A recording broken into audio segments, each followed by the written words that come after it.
So today is really a historic day in a way, because we know as much as we talk about that the Rebbe initiated this awareness, and we call it a campaign, but it's basically calling out to Yidden all over the world to do everything they can to bring Mashiach. It began yet in the times of the previous Rebbe. And when did it actually begin? The beginning was today, 80 years ago. Today is Mamish, the 80th birthday. It was Erev Rosh Chodesh Sivan. Interesting that this was the date. Erev Rosh Chodesh Sivan, not Rosh Chodesh or Shavuos, but on Erev Rosh Chodesh. And the Free Rebbe put a big ad in newspapers and other places. It started with the words "Sisu v'simcha b'simcha sagula." Get excited and be happy with the simcha of geula that's coming, and it came out with a message. In those days, it was the slogan: "La'alta l'tshuva, la'alta l'geula." Remember, this was the middle of the war. La'alta l'tshuva means to do tshuva immediately, and la'alta l'geula to bring geula immediately. And that was the beginning point where the talk about Mashiach coming, and we're hearing the footsteps of Mashiach, and that the war, this is the labor pains of Mashiach. All this language began mainly on this day 80 years ago. And 80 years is a very significant number regarding Geula, because we know that Moshe Rabbeinu was 80 years when he took the Iyar of Mitzrayim. So, according to Chassidus, things are very different than without Chassidus. Without Chassidus, when something is 80 years later, it means it's 80 years further away from what was. When we study Chassidus, it says that whatever happened once, every year that comes then on that day, on the anniversary of that day, whatever happened the first time spiritually reoccurs again, and it reoccurs in a much greater measure than the first time, but it reoccurs in a spiritual way. So 80 years later means 80 times more than what happened that first time. I remember in 1988, the Rebbe said that this year is exactly 3,300 from when the Torah was given. That's 3,300. We know the number 33 is significant when it comes to Lag BaOmer. Chassidus, Kabbalah has a lot to say about the number 33. Ramah, by the way, who was the one who wrote the Shulchan Aruch, for Ashkenazim, Rabbi Majeski, he was 33 years old when he passed away. He wrote 33 Sforim, and I think he passed away on Lag BaOmer. So the Rebbe said that 3,300 is really the same idea, except it's so much more. But 3,300 years when the Torah was given doesn't mean that, wow, we're so far away from that experience, but spiritually, it's 3,300 times stronger than what happened the first time. And therefore, very soon we'll see the results down here physically, how the world will change. We're so close, same with Mashiach. So today's a significant day. It's also interesting that there's someone, one of the great sages is called the Shalom. It's actually the name of his book, Shalom. He lived about 400 years ago in Tzfat. He lived in Tzfat at the same time as the Arizal, the same time as Rabbi Yosef Cairo. That was an interesting community. Rabbi Yosef Cairo, the author of the Shulchan Aruch, the Arizal, the Shalom, a lot of great tzaddikim. And his writings are, in fact, the Alter Rebbe says, his writings were the seeds for Tanya, for Chassidus. And he's brought down a lot in Chassidus. So he had a special prayer that he put together, a prayer to say when Erev Rosh Chodesh Sivan, on this day. It's a prayer for having children and for the children going in the path that Hashem wants of Torah mitzvahs and so on. In fact, if you want to find the prayer, I actually have it somewhere. I have it downstairs. But again, we see from this there's something very significant about this day. Dafka Erev Rosh Chodesh Sivan. In Israel, hundreds of people go to his gravesite on this day, which means they say his prayer, but at his gravesite, so it's much more effective that he'll be there to stand behind them.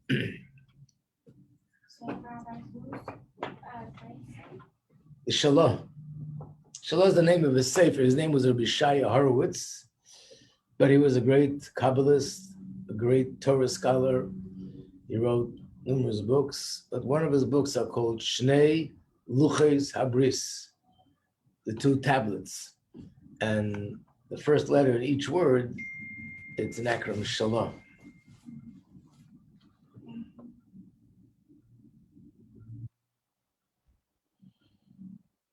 Okay. I have copies downstairs if anybody wants, Hebrew and English. I'll ask Mrs. Yafi later to bring it up. Okay, so we were in the middle of a discussion yesterday on the first page in the booklet and talking about the idea that Torah has much more depth than what we see. The Torah has layers and layers and layers and layers of depth. And the word depth means that whatever it says in the Torah could be understood literally, and then it also has the deeper meaning behind it, which is sort of the same principle of logic, but in a much more deeper, abstract way. I'll think of an example of something like that, simple example. There's actually a mitzvah in the Torah, which is do not put a stumbling block in front of a blind person. Anyone know what that means? What? Say not to let someone later when they're not available. Right, but what does it mean literally? Do not put a blind. Fence and That's something a little bit different. No, you were right about the first thing. But I want to say literally, it means if a blind person's walking down the street, unfortunately, they can't see where they're going, and you're going to put something in front of him, and he's going to trip and fall. That's violating explicit law in the Torah, one of the 613 commandments. Then the Gemara says, it's not only a blind person physically. What about a person who's blind intellectually? He doesn't know whether it's good to buy this house or not good to buy the house. Good to sell my house or it's not good to sell my house. And you give him deliberately false advice so he should lose his money. What's the connection between the two things? One is about a blind person falling, and the other one is about giving somebody the wrong advice so that he should lose his money. If you think of it, the principle is the same principle. The person's blind, but not physically. He could see physically, but he doesn't see whether buying and selling is going to be a benefit or not. He doesn't see it in the mind. And falling doesn't mean physically falling on his nose. It means falling financially. He's losing his money. So it means it's the same principle, but much more, sort of a little bit more, not so physical, not so technical. In fact, once you interpret it that way, the meaning of these words are so much broader. It could mean hundreds of different scenarios. It could be with money, it could be different ways. Then there's a third way of explaining it. And what you said before, what about putting food in front of someone and they think and they trust you being that you're kosher, I'm sure the food is kosher. Really, it's not kosher and you're doing it in order to get them to do an Aveira. Same thing. Now it's blind, not financially, it's blind spiritually. They don't see if this is kosher or not kosher. And you're putting a stumbling block, you're causing them to stumble spiritually. And by the way, you can keep going and going. And the same with everything in Torah. There are laws in Torah about husband and wife. There are laws in Torah about teacher and student. And the principle behind them could apply to spheres, to Zohar, to Malchus, it's basically about receiving and giving, mashpia, makabel. It can be understood on so many different levels. So therefore, this goes back to the original question, how could the Torah exist before the world existed, if the Torah is all about the world? And the answer is no, the Torah is not necessarily about the world. The Torah is the wisdom of HaKadosh Baruch Hu, the wisdom of Hashem. The wisdom of Hashem is independent of the physical things. It's brilliant, abstract wisdom in its own right. It could be applied to everything and anything, and even to animals, to a donkey, to a field, to a tree, to a goat, to karbanas. But the principle of wisdom that's here is a principle of wisdom that's so much greater, so much deeper than what we see it's in the Torah. And that's the beginning of everything.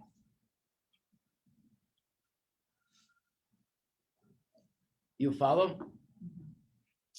So when it says that the Torah is 2,000 years older than the world, it doesn't mean chronologically, but it means figuratively speaking. In fact, it's interesting, even in Chumash, even in Pshat, if you want to look this up, you can look it up later, Pasha Shlach, chapter 13, Pasuk 22, where it says that there were two cities. One is Hebron, the other one is a city called Tzoan in Mitzrayim, and it says in the Chumash, and this city of Hebron was built 7 years before the city in Egypt. That's what it says in the Chumash. Rashi comes along, brings the Gemara, and Gemara says it couldn't be that it was built before. So what does it mean? It was 7 times more beautiful than the other city. In other words, when it says in the Torah that something is 7 years older, it could mean 7 years chronologically. It could also mean 7 years figuratively speaking. Of course, we can't take things out of its simple meaning unless there's proof for it. But once there's proof, we see that this word, 7 years older, could also mean, figuratively speaking, it's greater, it's higher. In this case, it's more beautiful. And the same with the world, it's 2,000 years higher, meaning 2,000 levels higher and deeper than spiritually what's found in creation.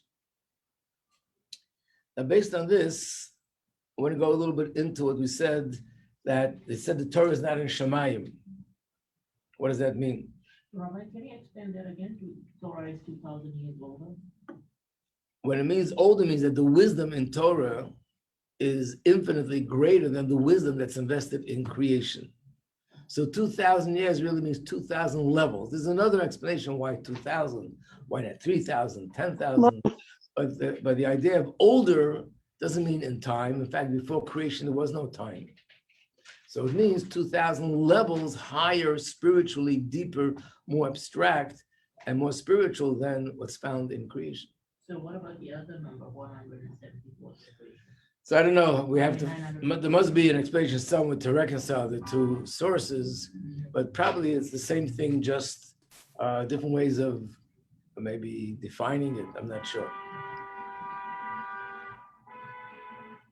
Now getting back to the other question of how is it possible that there should be a heavenly voice that says that this is right, and the sages down here say, no, we go according to the majority of opinions. The Torah is on this world, and you can't. What does that mean?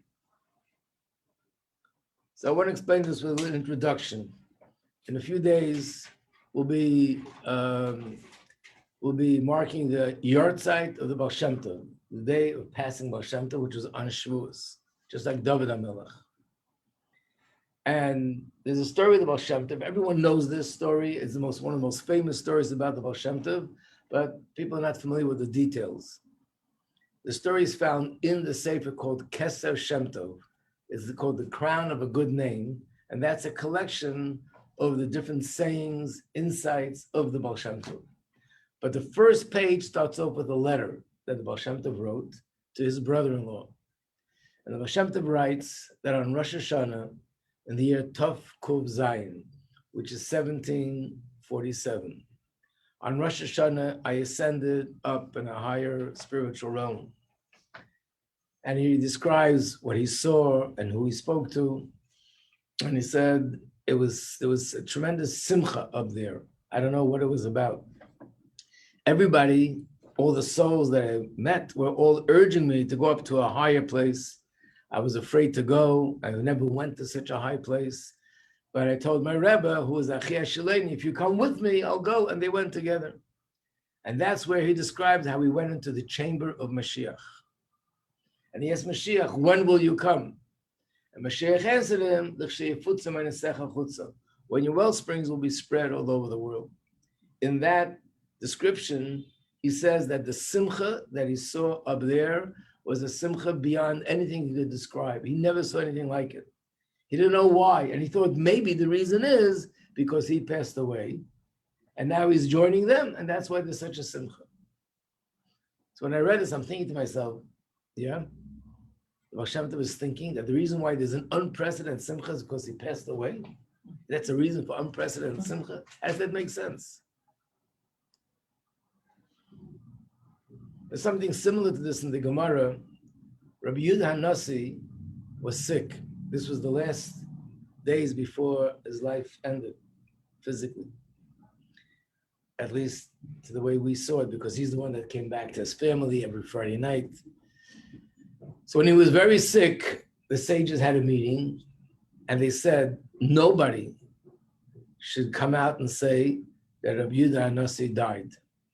Whoever does that will be stabbed with a sword, with a sword. I'm not going into why they said that, but that's what they said. And then it happened. There were hundreds or thousands of people outside davening for his well-being, and then he passed away. Oh, Mrs. Yafi is here, Ruach HaKodesh as usual. Hey, you can pass it around. And he did pass away. Now they had a dilemma. How are they going to tell the people what happened? So one of the sages said, I'll go out and tell them. He didn't say he passed away. He said the angels up there prevailed over the forces down here. Which means the angels were sort of, it was like a tug of war. They were fighting for his neshama to go up there. We were fighting for his neshama to be down here, and they were victorious. So he didn't say those words, but they understood from him what had happened. But then you think about the words. He didn't say the Satan or some horrible, destructive angels. He's talking about angels that were holy angels. They were fighting that his soul goes up there. And we're fighting that the soul is down here. Why would they fight that a neshama of such a great tzaddik should God forbid pass away? How does it make sense?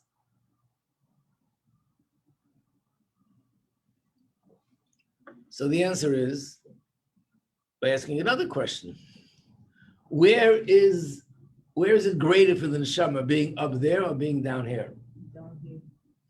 Depends. Oh, Chava gives the typical classical answer for every question. There is no such answer. The answer is it depends. And you gave the right answer also, down here. It depends.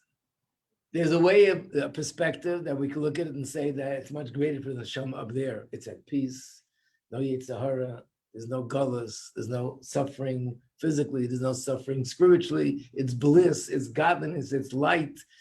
There's no words to describe. The Gemara says one moment of pleasure in that world is infinitely greater than a person should live an entire life. Every moment of his life would be only pleasure, pleasure, pleasure. It's insignificant to one moment of pleasure in that world. So that world is so much greater. So why aren't people dying to go there? I guess They are. I guess there's some other way to get there that you know, right?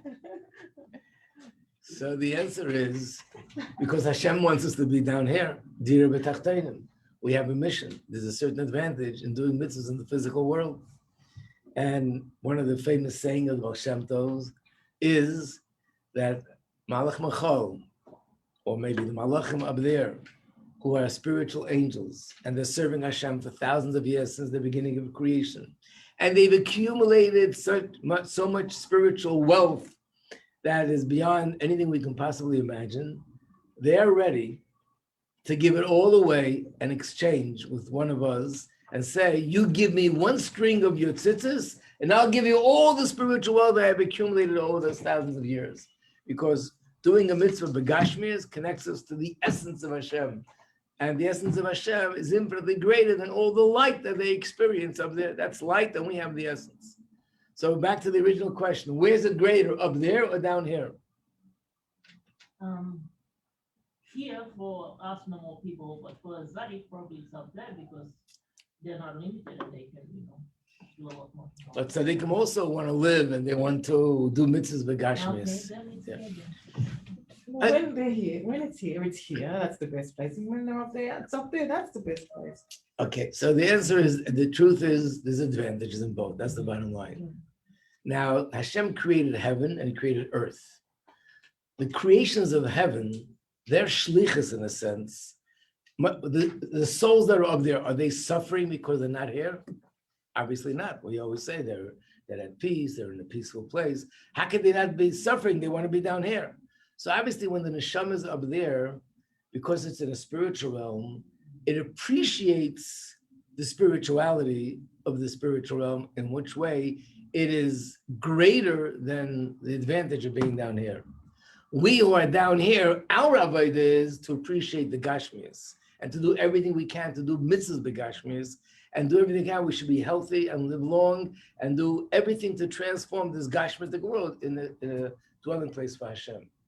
Which means both are true, and Hashem created different creations. Each one should bring out the truth in their time and in their place. So it means that the souls that are up there, the angels that are up there, their avodah and their mission is to bring out the appreciation and understanding and the maila of spirituality. Our avodah is to bring out the maila of physicality, of the physical world.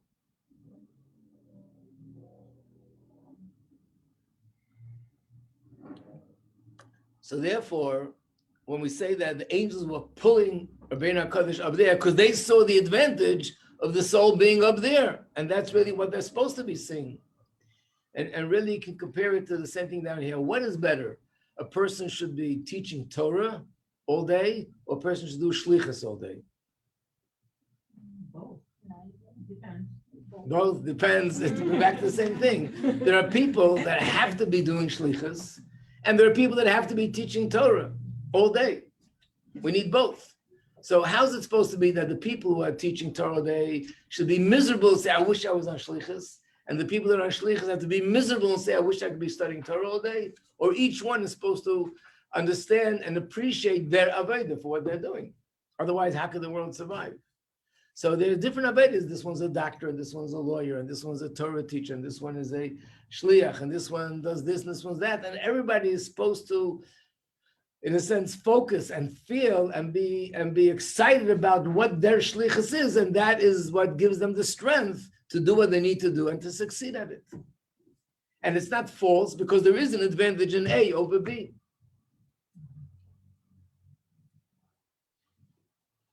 It's like you look at the organs of the body. Every organ has an advantage over the other organ. The eye has something that the ears don't have. And the eye has something even that the brain doesn't have. And the brain has things that the eyes don't have. And the hands have things that the feet don't have. And the whole body, each organ has a certain advantage. In a sense, if we can say this in a figurative way, each organ senses the advantage of its organ and feels good about what it is. Otherwise, all the organs would want to be brains. And no organ would want to be what it is. Tell the feet to walk, I don't want to walk, I want to be a brain. Tell the hand to get something, I want to be a brain. So Hashem made that every organ should recognize their advantage and appreciate it and be happy about it. And not because that's really true, that's your shlichus. So that's the way Hashem created the world, that there is different shlichusin, and each one has an advantage over the other. But generally speaking, there's heaven and there's earth. There's spirituality and there's physical. And there's an advantage in both. And we need to recognize both things. So one more little story, and then we'll see how it connects to what we learned in the Gemara. One of the stories the Rebbe told, and it was interesting, it was a few years before Gimel Tammuz, and the date that the Rebbe told us was the 5th day of Tammuz. And he told a story with the Rabbi Yitzchak of Berditchev. We know, he was, all his life, he was called he's known by this name. This became his title, the advocate of the Jewish people. He always spoke in favor of the Jewish people. He said that when his time comes and his neshama goes up, he's not going to go into Gan Eden until he brings Mashiach. He'll make a protest. Apparently, he went up. He must have gone to Gan Eden. How did that happen? So the language that was used by the Frierdiker Rebbe, they gave him some sort of a good candy or something, and they tricked him in to go into Gan Eden. They got him in. So the way most people understand it is, Who was this? Rabbi Yitzchak or Berditchev.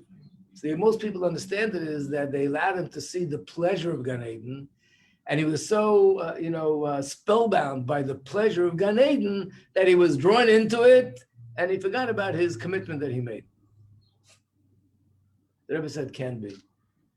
A person, a tzaddik, who dedicated his whole life just to be the advocate of the Yidden and to find good and to do everything he can that Yidden should have it good, to say that at the end of his life, and not only that, when it comes to the place of real truth, he's ready to give up our good for his pleasure.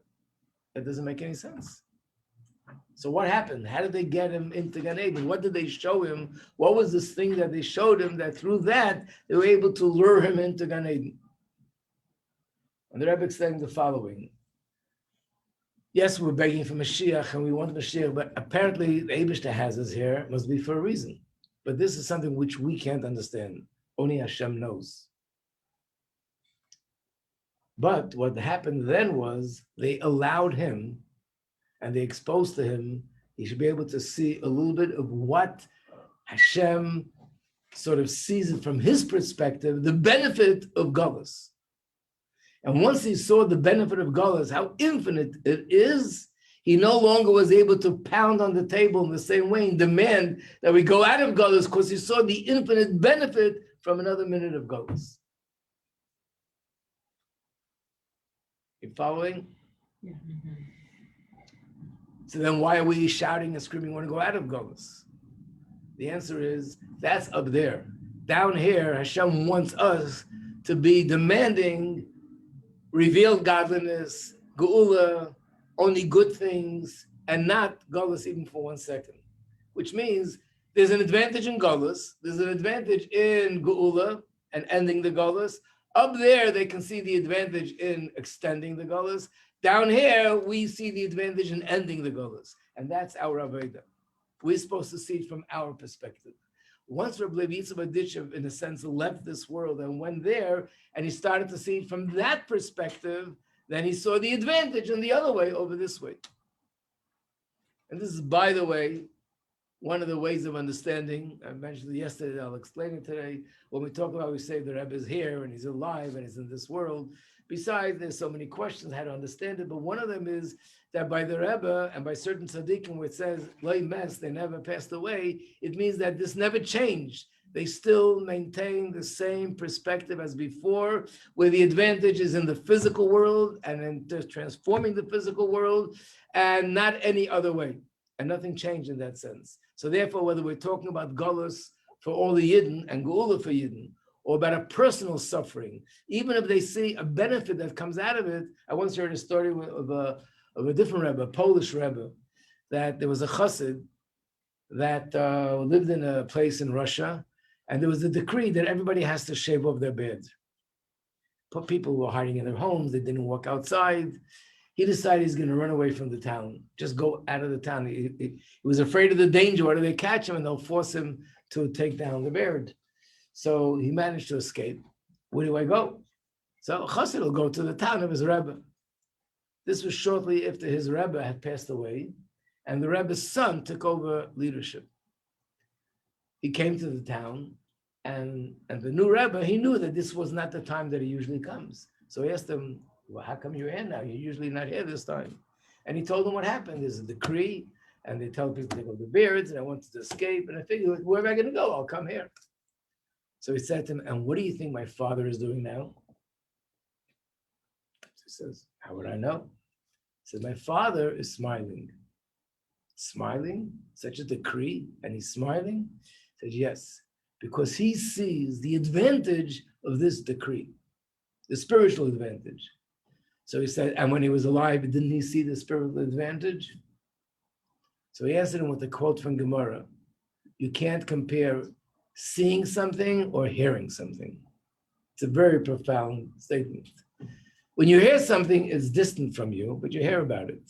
When you see something, it has a whole different impact on you. When he was in this physical world, he knew that there's an advantage, but that was from the distance. And he then fought for the advantage down here. But now he sees the advantage from the suffering of Galus. And therefore, he's smiling because there's a certain spiritual advantage that comes as a result of, unfortunately, that decree. This is a concept that in a Neshama L'Mayla, when a person comes and prays and asks for a bracha, Up there, they might say, we're not giving you the bracha because you don't realize there's such a tremendous advantage if you're suffering from this or suffering from that. Not saying this always happens, but there's a possibility. But when you talk and you ask a tzaddik down here, who his avodah is to see the advantages of things being the way they should be in the physical realm, he will do everything he can that you have that bracha in the most physical way and not suffice with the spiritual advantage. Because the physical overrides the spiritual. Up there, the spiritual overrides the physical. Down here, the physical overrides the spiritual. So both perspectives are true, but that's the perspective up there, that's the perspective down here. If you understand me up until this point, we'll go to the next step. Got it? Okay. So this is what happened. There's a question halacha, whether this oven is pure or impure. And then came a heavenly voice that said the halacha is such and such. And Rabbi Shua gets up and says, no, the halacha has to be ruled according to human beings down here, and the majority rules. Whatever comes from up there is emes, but it's a different perspective. It's a perspective from the spiritual realm. And here is the perspective from human beings, judging it with their human minds from the physical realm. And Hashem said, yet humans should judge because I want a dwelling place in this world. And we need the perspective from the human perspective, from the Gashmizik perspective. So therefore, both perspectives are true, but the halacha is according to the way we see it from down here.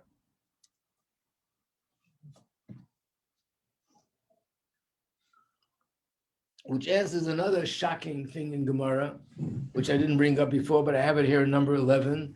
Eilu v'eilu divrei l'kilu chayim, which means when you read about Beis Shammai and Beis Hillel, Rabbi Shmuel, Rabbi Akiva, Rabbi Yehuda and Rabbi Reisi or Rabbi Meir, and different opinions in Gemara, and they contradict each other, both are emes. How can they both be emes? Either you have to pay, you're exempt from paying. Either you are the thing is kosher, the thing is treif. And the answer is because both perspectives are true. One is coming from one perspective, and one's coming from another perspective. Both are true, and the halach is the way Hashem wants it, not because one is more true than the other, because Hashem wants it to be a certain way. So the halach is according to one opinion. But in essence, both are true. It's true that the neshama has an advantage over the guf, and it's true that the guf has an advantage over the neshama. When it comes to halacha, Hashem wants us to rule the way the guf rules, and the way we see it down here. And the same is with all other halachas in Torah. So therefore, when you find something in Gemara, different opinions, even if the Gemara says, but the halacha is this way, not that way, it means the halacha is one way, but in terms of truth and emes, both perspectives could be true. It may be a very simple way of saying that if you're standing on Kingston Avenue, I ask somebody, excuse me, which way is Eastern Parkway? And they say, to your right. Thank you. Then you forget, you walk over to another, excuse me, which way is Eastern Parkway? And they say, to your left. Could it be a contradiction or could they both be true? It depends on where you're standing and where you're facing. So basically, both perspectives are emes, just depends on where the perspective is coming from. And in general, Hashem wants the world to have the perspective of chesed, so he created people like Beis Hillel. He wanted the world to know the perspective of Shammai. He created people like Beis Shammai, Gevura. And yet the halacha is one way, not the other way. But that's why there could be both things are true. And today, when we have different opinions, Sephardim do things one way, Ashkenazim do another way. One isn't right and the other wrong. Both are emes. Which means even in this world, there's room for both perspectives. And for these people, they follow this, and for these people, we follow that. But both are emes in terms of truth of Torah and truth of logic, except it's coming from a different perspective.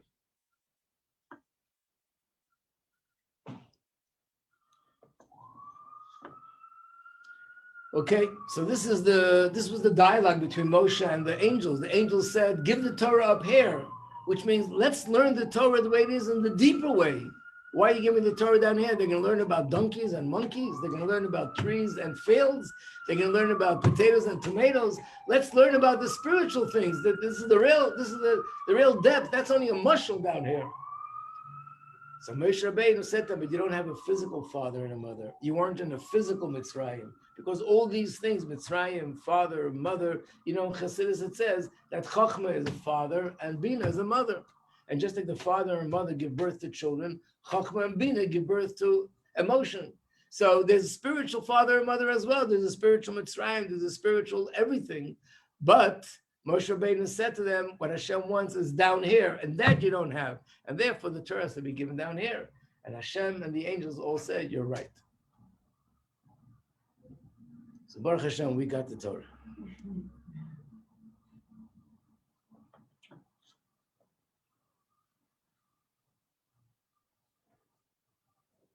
Okay. I think this is a general overview on this subject, and I think we went through all these points. And we'll move on to another part. Okay? Any questions before we go on?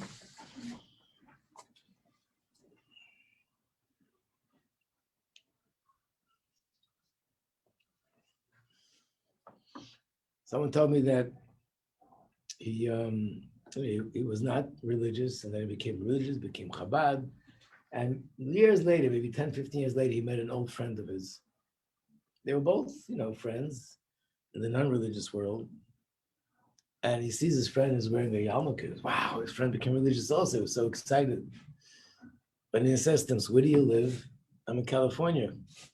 So he says, do you like it there? He says, well, Baruchni is New York is better. But Gashmi is California is better. He goes, I know Chabad got him already, He's making that. And it's true. Where's it better to live? In California or in New York? There's advantages in living in California. How could you compare the weather here to the weather there and many other things? And how could you compare the Ruchnis here to the Ruchnis there? And the same is with everything. So what's a better job to have? Did you make a lot of money or did you really enjoy the work that you're doing? It depends.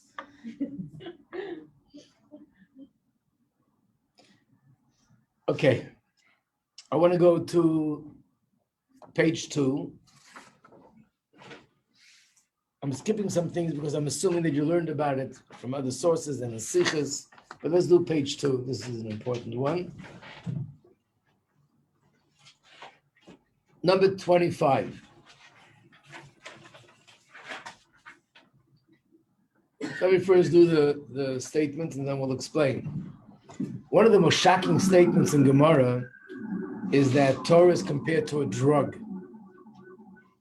Number 25 says, Zocha, if a person merits, Nasim le sam chaim, then it becomes like a drug that gives you life. But we know a drug can also do the opposite, can God forbid destroy life. Lo Zocha, if you don't merit, you'll study Torah, and the Torah will become sam mavis, a drug that does the opposite of life. How could you explain that? So let's jump for a second to 27. It says the following. Chochma yesh b'goyim, if someone tell you that non-Jews have wisdom, timing, you can believe them. There are brilliant people and there's wisdom in the non-Jewish world. Torah yesh b'goyim, but if someone tells you that they have Torah, al timing, don't believe them. What does that mean? Torah is chochma, Torah is wisdom.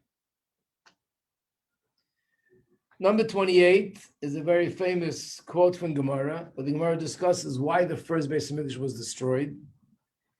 And the Gemara gives numerous reasons. One opinion is that what it says here, number 28.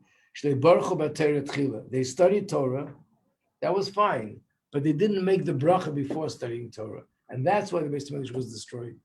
Really? It's such a harsh, terrible avera that they didn't make the bracha before, but they were studying Torah. Just because they didn't make the bracha.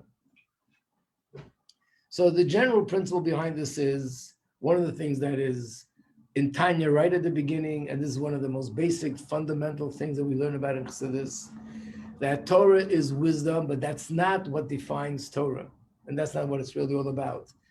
What it is Hashem's wisdom. The words number 30 is the common word in Tanya. Chachmasai or Ritzaynai Shel HaKadosh Baruch Hu. Torah is the will and the wisdom of HaKadosh Baruch Hu. The Torah that we see and all the wisdom is a capsule. In it is a powder that's very potent, and that's the medicine. In the Torah is godliness. So the wisdom of Torah is not it. The wisdom of Torah just contains in it godliness. It's godly wisdom. And the main thing of studying Torah is that through studying Torah, we connect to Hashem. And this is the difference. If a person studies Torah and they're focusing on the fact that it's God's Torah, and through learning Torah, I'm embracing Hashem, I'm connecting to Hashem, the Torah will become a drug that'll bring life. If a person studies Torah in a way that they're focusing on the exterior, which is the wisdom, the logic, the beauty of the seichel in Torah, then the Torah could chas v'shalom become a drug that brings the opposite of life, because they're not really connecting to Hashem. And unfortunately, the more knowledge they have, the more wisdom they have, it just feeds their yeshus. It breeds more and more yeshus and gaiva and strongest sense of self. I've mastered Torah knowledge and so on. And that could lead a person using Torah itself to go against Hashem, as unfortunately it happened many times throughout history. And one of the classical examples are Yerubim ben Nevat, one of the people who's like in the whole history of the whole Jewish nation pointed at as like one of the worst people that ever lived is Yerubim ben Nevat. He's the one that split the Jewish people into two camps, and he was the king over 10 tribes. He was the one that forced them to worship idols. He was the one that didn't allow them to go to Eretz Yisrael, to the Beis Hamikdash, and he waged war against Malchus Beis David and Kingdom of Beis David. But the Gemara says, as far as Torah is concerned, there was nobody in the generation that could match him in Torah knowledge. In fact, there's an expression in Gemara, if I remember correctly, that all the scholars in the generation put together are like a blade of grass compared to a person. That's how much his knowledge of Torah was. So the Gemara asks, so how in the world did he go to a place which is so destructive? And the answer is because he didn't study Torah the right way. In fact, it says that at one point Hashem spoke to him and said, it's do tshuva. I promise you, if you do tshuva, then I, you, and David HaMelech will walk together in Gan Eden. Anyone know this medrash? So what did he say? Where is David? What? Who's going to be first when we walk together? Who's going to walk ahead, me or David HaMelech? Hashem said, David HaMelech. He said, if that's the case, no deal. This is a deal breaker. I have to be first. And unfortunately, he went down all the way. So that's what the Torah does when a person does the Torah properly. Making a bracha before means focusing on the godliness in Torah. When we make the bracha, we say, Baruch Atah Hashem, thank you Hashem for giving us the Torah. It means we're recognizing that it's Hashem who gave us the Torah, and it's Hashem's Torah, and by learning Torah, we're embracing Hashem. That's what it's all about. It's not about wisdom, it's not science, it's not philosophy, it's not medicine, lahavdil, it's Hashem's wisdom. So the wisdom is just the exterior, and the real essence is the godly presence that's in the Torah. That's what it means when it says here, number 29, Noisin HaTorah, which means to focus on the giver of the Torah, not on the Torah itself. Okay, I think we'll stop here because Rabbi Garsinski is here already.